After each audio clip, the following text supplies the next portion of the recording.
We're going to be diving into our final question. Still might be a little difficult, hopefully not too academic for you guys. But yeah, if you're interested in knowing more about this series, so this series is really based off of the idea of apologetics. Does anybody know what apologetics means? Yeah, it's like explaining, in this case, the Bible to those who don't believe. Yeah, so it's like defending like what you believe. And so it's just like we need to grow in our understanding of like the Bible, so when people ask us about it, we know how to defend it. And so as I've said over the last couple weeks, there's 2 book resources I'm willing to buy for you guys, which I know some of you have expressed interest, but if you could text me so I have proof of it so I can order them. Because when you tell me when I'm going into small groups or as you're leaving, I don't remember. So if you could text me. The 2 books are, one is C.S. Lewis's Mere Christianity, where it talks about how he went from atheist to Christian, just using like logic and reasoning. And then the other one is 10 questions every teen should ask and answer about Christianity. So it basically frames all of the chapters the way that I've been framing my messages, a question the world asks, and then it breaks it down for you guys. So if you're interested, please let me know via text, or when you see me, be like, Joanne, pull out your phone and write this down so you remember. Good? Perfect. So then we're going to jump in for tonight. So to introduce tonight's topic, I wanted to tell you a story about my freshman year of college. Do we have any 17-year-olds in the room? Give me like 20 days. Okay, I'll give you 20 days. So this story takes place, I just turned 17 and a half. So I'd been 17 for about 6 months. Well, yeah, just to give you like a frame of where this is at. So I was in like my first month of college, and it was not great because it was COVID times. And my first session, so at Grace, you don't do you still do full semesters, but you break them into like half, and you do 3 classes and you get a new 3. So my first 3 classes were really tough. I went in as a music major. Turned out did not like doing music. So 6 weeks into those 7 weeks, I decided to drop my major because I did not want to take my midterm because I knew nothing about music. I'd show up to class, but I knew nothing. And so at this time, during this time, I was really confused, didn't really know what I wanted to do. But I was excited because a week after I changed my major to youth ministry, I was going to go home. And I was like, oh, what a better place to like refigure out what I wanted to do than with the people I love at the church I love. But unfortunately, my 2004 Ford Escape, which that is not my Ford Escape, but that Ford Escape looks pretty cool, got hit in the parking lot of my dorm, and the person who hit it actually totaled it while it was parked. And I was really upset because I was in my car getting ready to leave. If I had pulled out 20 seconds sooner, it would have been fine. But he crashed right directly in the middle of it, and it literally broke off my tire from all steering mechanisms, so I still was like running out to like, go to the post office, and my car was veering in the other lane. So, classic 17-year-old, didn't know anything about cars. I call my mom. I'm like, Mom, I don't think I can drive 7 hours home. This car is not safe. And she's like, oh, you're being dramatic. Your alignment is out. Took it to my mechanic. We almost ended up in a ditch. He was like, yeah, you can't take this home. So thankfully, I got a rental car for a little bit. Was able still to go home, but was kind of just devastated the whole time. Was trying to find a new car. So then I was hoping when I came back to campus, maybe then I'd get more clarity about what I was supposed to do. But unfortunately, if you guys don't know this, I'm a little bit of an extrovert. So for my second 7 weeks on campus, I actually was put in quarantine for 6 of those weeks. So I showed up to my new classes, was there for a week, got contact traced. They put me in a house off campus for 2 weeks. I got out over the weekend, got contact traced again that same weekend, went back into quarantine on Monday, came back out for a weekend, got contact traced a 3rd time, and the nurse was like, school's almost over, we're just going to send you home. So then that was frustrating because I was still trying to figure out who I was. And it just felt like every time I had an opportunity to try to figure that out and like redefine what I wanted to study at Grace, like something new happened, something awful. It wasn't just like, oh, my engine light came on, which I mean, that can sometimes be awful. But it wasn't like, oh, my catalytic converter's broken, which mine's been broken in my car for months, but it's not really important. Yeah, that's what I'm saying. So it's like, it's not like that kind of check engine light, or like, oh, I had a minor inconvenience, like I got an F on one of my papers. Like, this is like big stuff. My car was totaled, I was getting contact traced, was spending thousands of dollars to go to school, but wasn't even sure if I was meant to be there. So yeah, that was just really tough. And so as I was thinking back to that unfortunate season of my life, I remember thinking, wow, life would be so much easier if nothing bad ever happened. And maybe you felt the same way. Life would be a lot easier if you weren't forced to figure out who you're supposed to be at 14, 15, 16 years old, getting colleges thrown at you, different careers. As a freshman, trying to get the best grades so you can get into a good college. Life would be easier if cars never broke down, if you never got sick, if you never argued with your friends and family, if you never ran out of money. Basically, if bad things did not happen, it would be at least a little bit easier to go through our day-to-day. And so the question that we will be looking at tonight is, why do bad things happen? If God is truly all-knowing and he is all good, shouldn't he know every bad thing that's going to happen to us? And if he is good to us, why does he allow these bad things to happen? Because he knows the timeline. He knows every mild inconvenience, every sickness you'll get, every medical diagnosis, every fight that you're going to have. So why doesn't he stop these things before they happen? If you've ever had that thought, I'm glad that you're here, because we're going to answer that tonight. So we're going to jump in. I'm going to spend some time in the New Testament, but really I want to focus on the story of Job. So if you want to open up to Job, if you have a physical Bible, it's in the Old Testament actually. So if you need a little tip on how to get there, typically if you open up to the middle of your Bible, you're going to open up to the book of Psalms. If you flip to the book right before then, you'll get to Job. So we'll be in Job 1, starting at verse 6, if you want to navigate there. But while you're getting to Job, we're not going to go over the first couple of verses. So I want to give you some context about Job. So in the first 5 verses, we learned that Job was a blameless man. He feared God, and he turned away from evil. So put it in our context, Job was kind of like the Michael Jordan or Simone Biles of following God. Or LeBron James. He was the GOAT. His eyes and his heart were set on God. We learn in these verses that he is like a super wealthy man. It says he had 10 children, and they all had their own houses, 7,000 sheep, 3,000 camels, 500 yokes of oxen, which actually means 1,000 oxen, 500 female donkeys, and then just a ton of servants. In fact, the Bible even says that in relation to all of the people in the East at that time, he had the greatest wealth. So he truly was the GOAT. Not only was his heart set on the right things, he was following God, doing everything that he should do as a believer, but he also had everything he needed and was able to provide everything and more for his family. I don't know about you guys, but I kind of wish my life was kind of like Job's. I wish that I was known as someone who feared God, was blameless, and turned away from evil, and also that my check engine light wasn't on in my car and that falling apart usually, or that I had everything I needed. You know, that sounds pretty good. Unfortunately, life is not always like that. But for Job, it was. And so there was this challenge that Satan wanted to give to Job, because many of you know, if you've been here before, Jesus had the final victory on the cross. Spoiler alert, Job obviously was not alive at the time that Jesus was, because it was Old Testament. But Jesus had the final victory on the cross, which means that no matter what Satan tries to do to us, to believers, to anybody, that he will never be able to overcome the fact that Jesus had already overcome the greatest thing that he's tried to do to pull us away from him. And so Satan goes to plan B, and if you are filling out your little handout, you put this in here. But Satan, his plan B is, if he cannot take God down, he is going to try to drag down as many people as he can.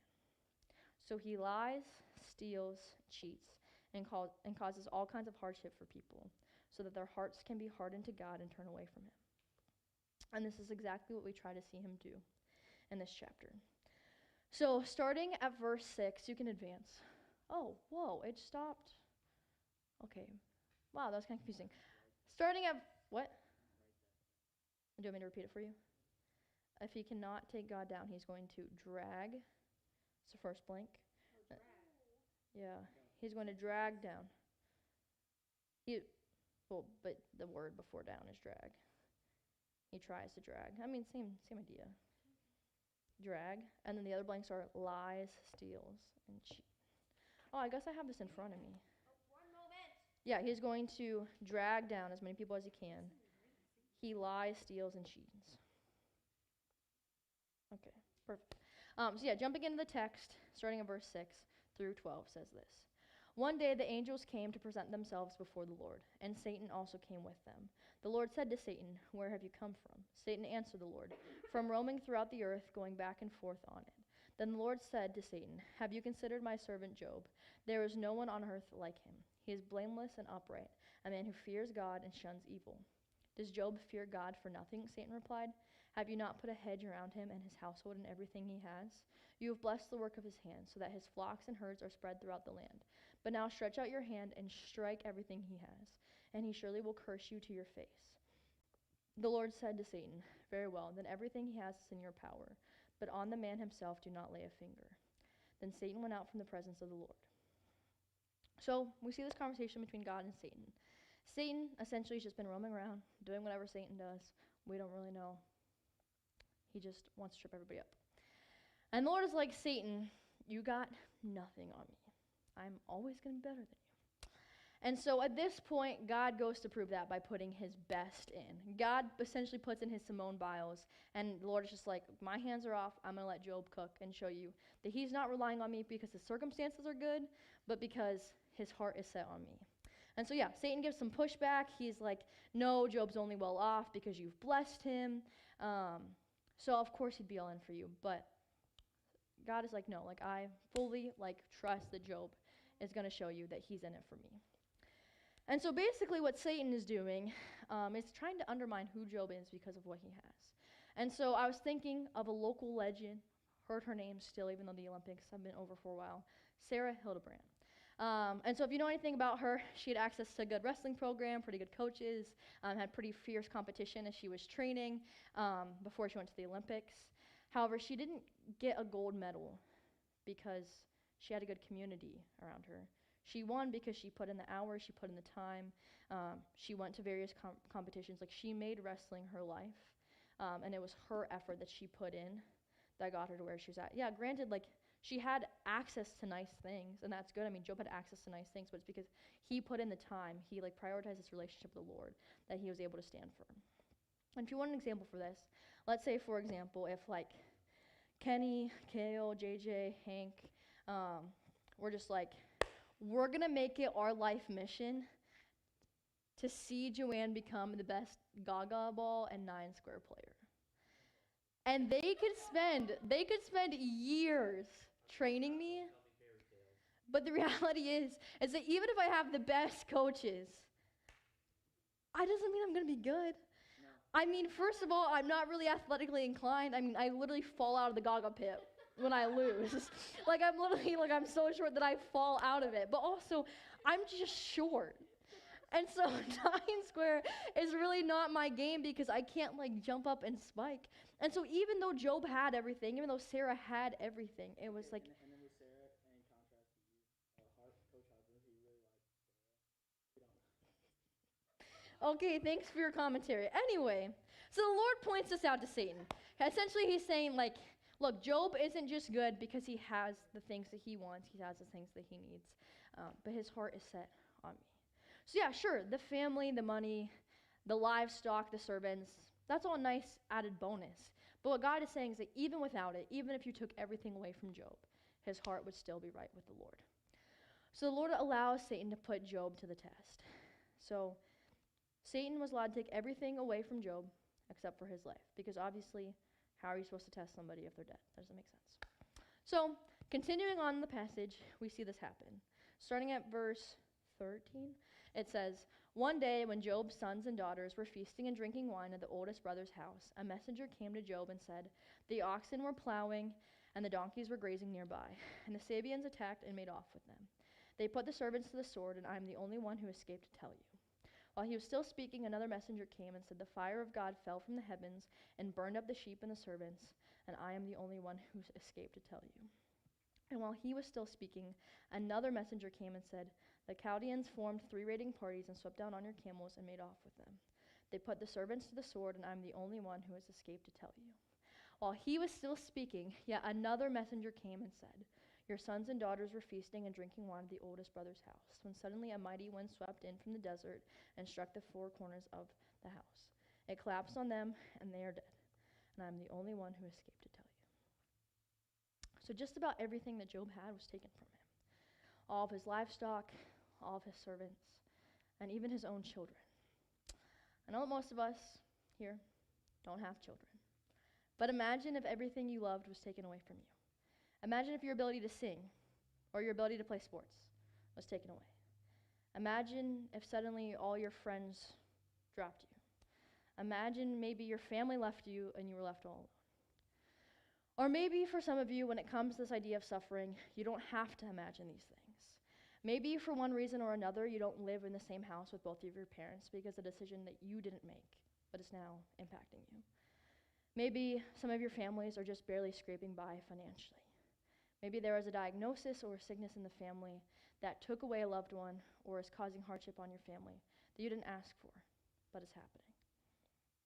And that same hurt that you would be feeling if you lost the things that you loved, or that same feeling that you have felt because you've lost things that you loved, it's likely what Job was feeling.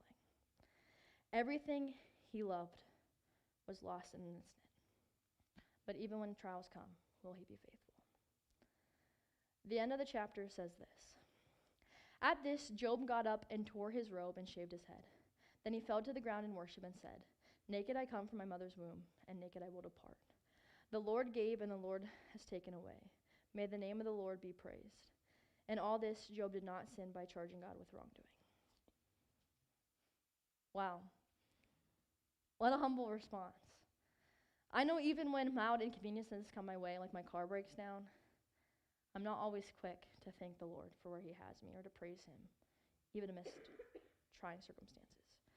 Yet it wasn't just a car for Job. It wasn't just his means of transportation. It was literally everything that he had, that he fell down to his knees to worship, acknowledging that he came into this world with nothing and thus deserves nothing. And it's only in the Lord's kindness that he has everything that he has. Job, even in his mourning, even in his hurt, even in his confusion, he did not sin. He worshiped God. Why? Well, the next blank on your handout. Job worshiped God because he knew who he was in light of who God is. Job knew that he was loved by God and that the Lord provided for him because he loves him. However, the Lord is really the only one truly deserving of all honor and praise and possession. And sure, it's nice to have nice things, but really it's only the Lord that is worthy of it all. And further, God showed his love for Job by allowing him to be put to the test so that his faith could be proven to be true. Job was able to see that, yeah, my life and my faith in the Lord is not dependent upon the things that have been given to me, but really Jesus is the number one. It wasn't about, oh, I'm going to praise the Lord because he's given me these things. I'm going to praise the Lord no matter what. And so, this gets us back to our original question. Why do bad things happen? I mean, we clarified last week that nobody is good except for Jesus, but Job was pretty good. Not perfect, but pretty good. So why do bad things happen, especially to him? Well, simply put, I can answer the question going back to Genesis 1 and saying, we have sin in our world, and thus, that's just how things are now. However, I think there's a little bit more to that. So if you want to fill out, actually, I filled them in for you. I really should have left those blank. But you have them. So yes, the first answer is sin. Why do bad things happen? You can go to the next one. Perfect. Yes, sin. So yes, as we know back in Genesis 1, things were perfect. There was no shame, no suffering, no guilt, no sacrifices to be made because everything was right with God. But sin comes into the world, and it's from that moment that the Lord curses the ground. It talks about Eve having pain in childbearing, all those things. And so yes, suffering happens because God wanted us to have everything, and we turned away from that, chose our own way. And so we kind of brought it onto ourselves. But also, Satan, Satan was the one that deceived Adam and Eve, and so he plays a part in this. Like, if Satan just didn't exist, they likely would have not been deceived. And so there's that part of it. But Paul tells us in 2 Corinthians 12, there's also this element of selflessness. Now, the actual word that he uses is humility, but sin and Satan start with S, so I want to use another S word.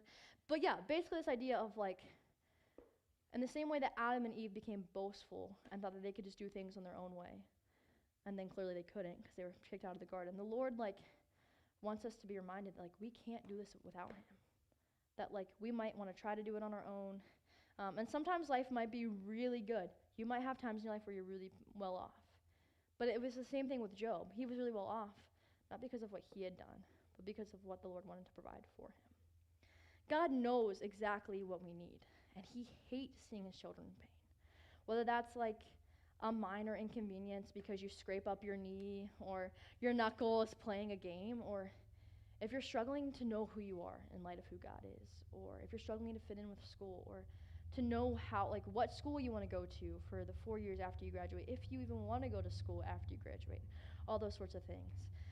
So he hates seeing us in pain, but there is this element of sometimes pain is good for us. So I know I use this example a lot, but it's that same idea of breaking a bone, right?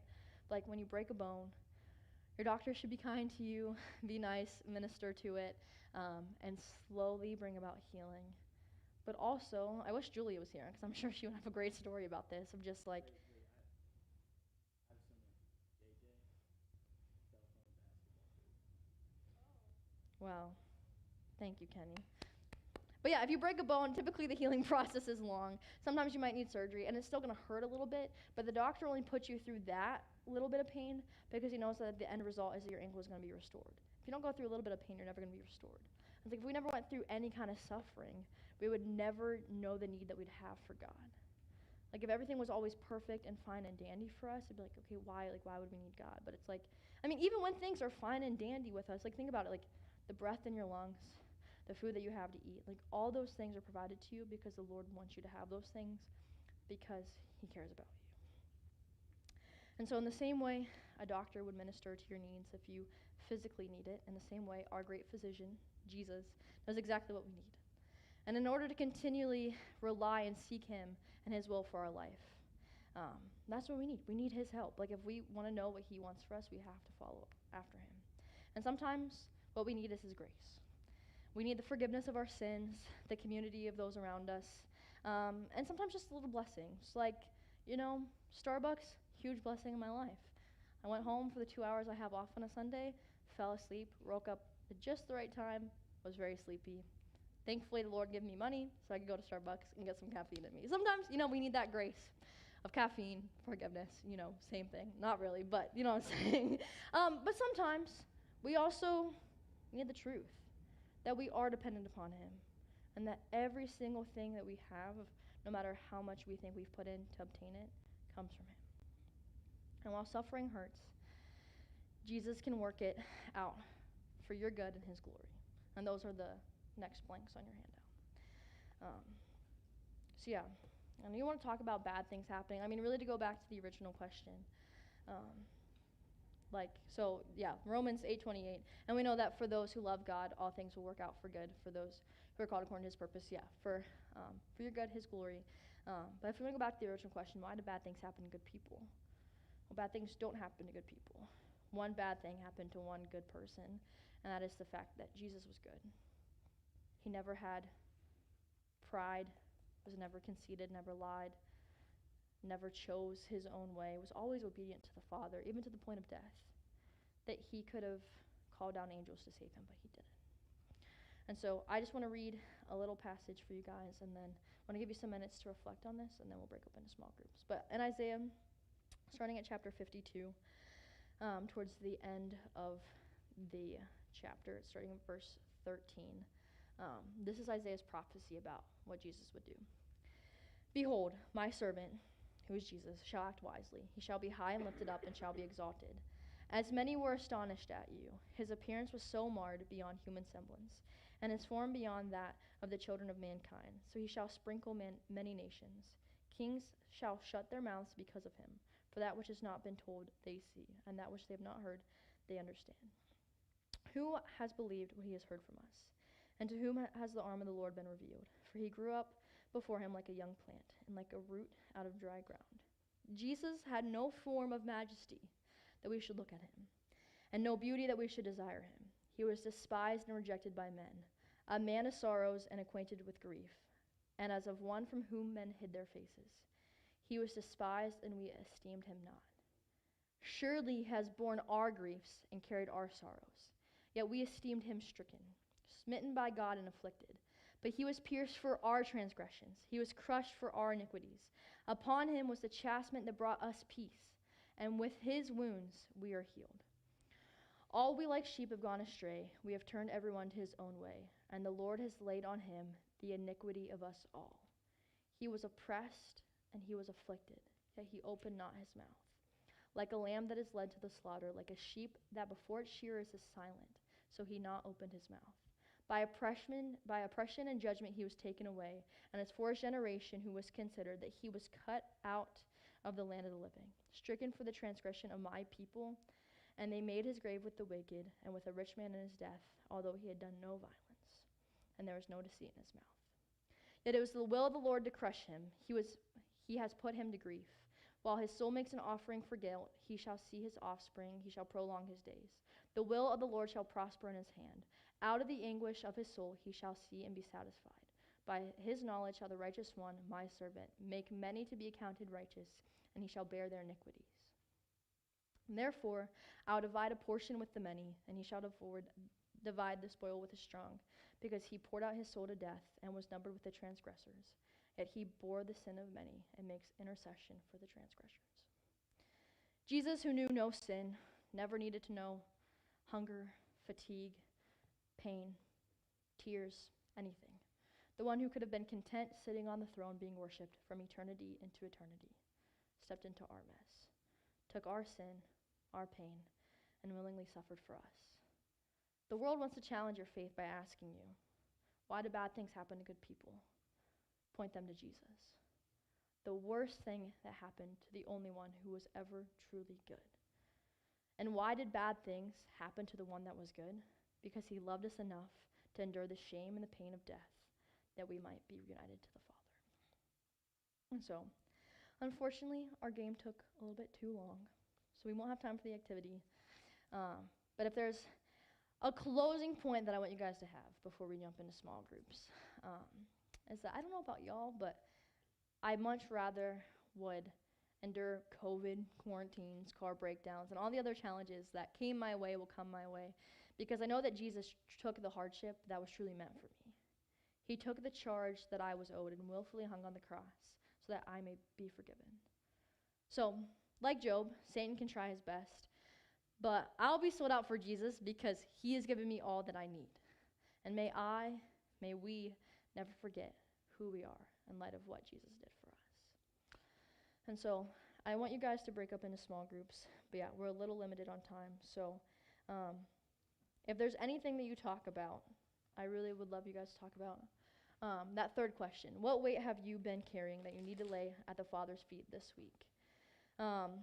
Maybe for some of you in this room, it's a decision that was made that has impacted you poorly. Maybe it's a decision that your parents made, and they're separated. Maybe you've never known your biological parents because of the decision they made before you were even conscious enough to make decisions for your own. Maybe there's a financial hardship happening in your life, a diagnosis in your family. Maybe, I haven't named it, but maybe in your head, there's somebody's bad decision that scarred you. Or for you, maybe it was your own bad decision. Maybe you made a choice, and it's led you down a path, and you're carrying a weight all on your own because you feel like you're too far gone. But pray about that, think about that, identify what that weight is, and leave it at the feet of Jesus. Because yes, there's going to be suffering, but you were never meant to do it alone. In the same way that if you read through the book of Job, to be honest with you, Job's friends were kind of bad friends, gave him pretty awful advice, but the Lord was with him in his suffering. And if you go on to read Job, he actually gets double what he had before Satan took it from him at the end of the story.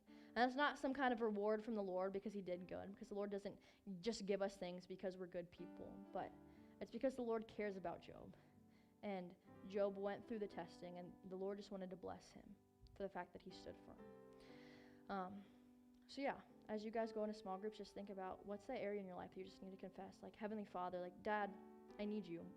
I'm a child, and I have sticky crusts on my face because I'm a messy eater, and I can't provide any of my food by myself because I don't have a job. Like to think about like a needy child, you know, that like 5-year-old with the sticky hands on the iPad. And, like, think of yourself like that, in need of the Father who can provide it all for you. So with the last 10 minutes, go ahead and break up and talk about what that weight